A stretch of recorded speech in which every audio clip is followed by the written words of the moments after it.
Selamat malam para netizen dimanapun kita berada, salam inspirasi bagi kita semua. Wah, ini kacau lembaga-lembaga KPK hari ini begitu kan. Ini Mahfud MD minta 93 pegawai KPK yang diduga terlibat pungli ditangkap katanya begitu kan ya. Jadi artinya apa? Artinya bahwa seolah-olah ini bukan satu kali dua kali kejadian begitu kan? Ya kenapa KPK bisa terlibat pungli seperti itu begitu? Ada apa begitu kan? Ya ada pungli, ada asusila, ada pemerasan dan sebagainya begitu kan? Apakah seperti ini lembaga-lembaga KPK dipertontonkan keburukannya begitu kan? Apakah seperti itu cara-caranya begitu? Jadi saya kira ini harus ditangkap begitu kan ya. Pegawai KPK saja bisa terlibat pungli seperti itu, bisa terlibat korupsi seperti itu begitu, asusila dan sebagainya begitu kan. Ini kacau begitu kan. Di era kepemimpinan Pak Jokowi selama ini korupsi seolah-olah bebas, terjun bebas mereka begitu kan. Ya pungli begitu kan, ya hukum di situ begitu. Kita lihat saja. Ini di masa Jokowi di situ begitu. Apakah rezim-rezim seperti ini, kekayaan bangsa kita begitu kan ya, terus diguras terus begitu kan ya, oleh oknum-oknum yang memainkan peran itu begitu. Saya kira ada kekacauan luar biasa. Menurut saya pribadi, semua ya karyawan ya atau pegawai KPK di situ begitu kan, ini seharusnya dipecat begitu kan ya. Ini harus ditangkap begitu, apalagi terlibat pungli di situ begitu. Ini kacau begitu. Bahkan ini ya, kalau si Firly-nya sudah ditangkap, ditahan atau belum ya Pak Mahfud, ya kan sudah ditetapkan sebagai tersangka. Iya Firly-nya di situ. Ya Pak Mahfud ya, Anda sekarang masih menjabat sebagai Menko Polhukam. Kenapa wewenang Anda tidak digunakan untuk menindaklanjut temuan kasus itu? Ini kan sudah diperintah begitu oleh Pak Mahfud begitu kan. Jadi artinya apa? Artinya tidak mungkinlah seorang Pak Mahfud bisa mengintervensi KPK, harus tangkap ini, harus tangkap itu. Tapi pada kenyataannya begitu kan. Kalau memang tidak sesuai dengan prosedur itu, sebenarnya ketua KPK-nya di situ yang bertindak begitu kan ya, atau pengawasnya di situ begitu kan ya. Dewan pengawasnya begitu. Anggaran infrastruktur 500 triliun masuk ke kantong pribadi. Ini gimana coba bayangkan ya. Nggak seru ditangkap KPK juga Om Pak Mahfud, asli nggak seru. Kalau bisa ditangkap polisi, di borgol tinggal kolor ya. Tinggal korol jalan-jalanan kata begitu kan. Ini komentar-komentar dari netizen begitu kan. Banyak sekali pro dan kontra di situ. Dan pada akhirnya begitu kan. Ini kan sudah menunjukkan bagaimana bobroknya KPK begitu kan ya. Beberapa bulan kemudian ya, beberapa bulan yang lalu ada asusila, ada pungli begitu kan ya, ada pemerasan, ada korupsi dan sebagainya begitu. 4 hal begitu kan. Masa di lembaga KPK kok seperti itu begitu kan.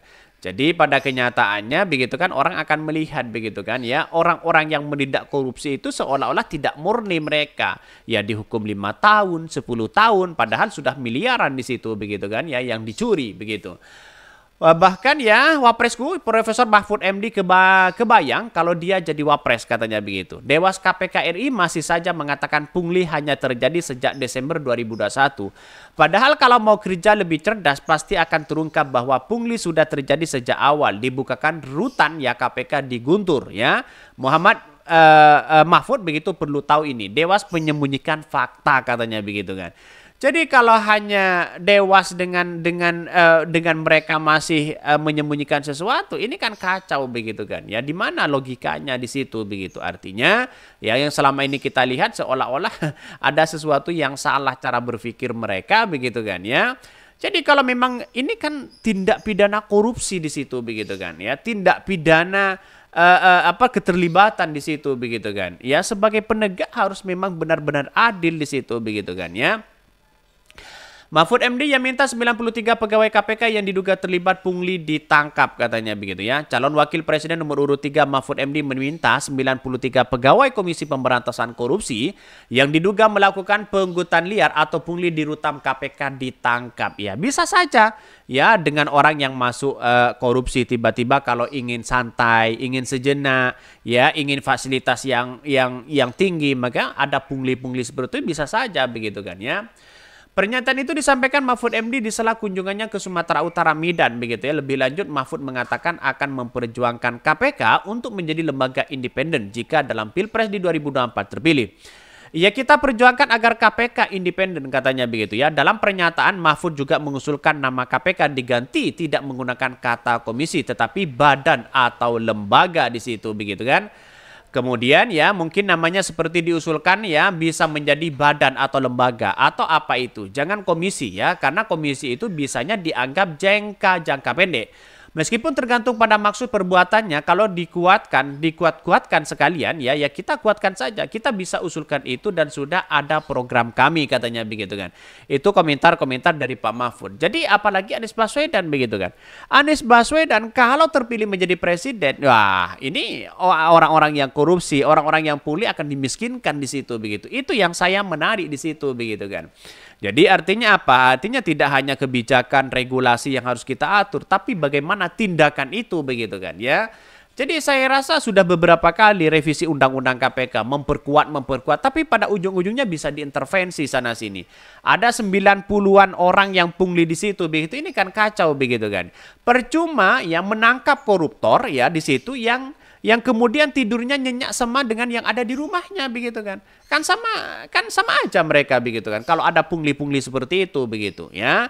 Mau tidur nyenyak, mau tidur santai, ada AC misalnya begitu kan. Ya, melakukan pungli-pungli seperti itu ya juga menjadi strategis. Tapi ini kan mengacaukan demokrasi kita begitu kan ya. Sebelumnya Dewas KPK menemukan adanya dugaan pungli di rutan KPK sebanyak 93 pegawai. Ini sampai ya terhitung mulai 2021 sampai 2022 katanya begitu kan ya. Bahkan ini mencapai ya dugaan pungli yang dilakukan 93 pegawai mencapai 4 miliar. Bayangkan 4 miliar itu yang angka yang fantastis bagi kita begitu. Lihat saja ini angka yang 4 miliar katanya begitu kan. Jadi saya kira ada sesuatu yang aneh mereka begitu ketika mengatakan bahwa 93 pegawai di situ begitu kan. Ini kan aneh begitu kan. Melakukan pungli seperti itu begitu kan ya. Ingin ada suap dan sana sini begitu kan. Sudah beberapa kali begitu KPK ini ceroboh begitu kan ya. KPK sudah menunjukkan hari ini menunjukkan kebobrokan mereka begitu. Artinya ya perbaiki KPK hari ini mulai dari ketuanya siapa, terus kemudian pegawai-pegawai mereka pecat mereka ganti yang lain. Rakyat Indonesia banyak yang jujur kok begitu kan ya. Kalau melakukan seperti itu kan seolah-olah kan tidak ditindak begitu kan ya. Terjadi seperti itu ujung-ujungnya ditindak disiplin. Buat apa coba bayangkan? Ya disiplin buat apa? Itu bukan soal disiplin atau tidak begitu kan ya. Tapi bagaimana kalau mereka dipecat biar menjadi efek jerah kepada siapapun di situ begitu kan. Jadi sayang seribu sayang masih melakukan seperti itu begitu. Mungkin itu yang kami sampaikan ya. Tonton terus channel Hodari Podcast Rakyat ini karena ada berita-berita menarik dan viral setiap harinya. Salam para netizen, salam inspirasi bagi kita semua. Jangan lupa di subscribe channel YouTube Hodari Podcast Rakyat ini.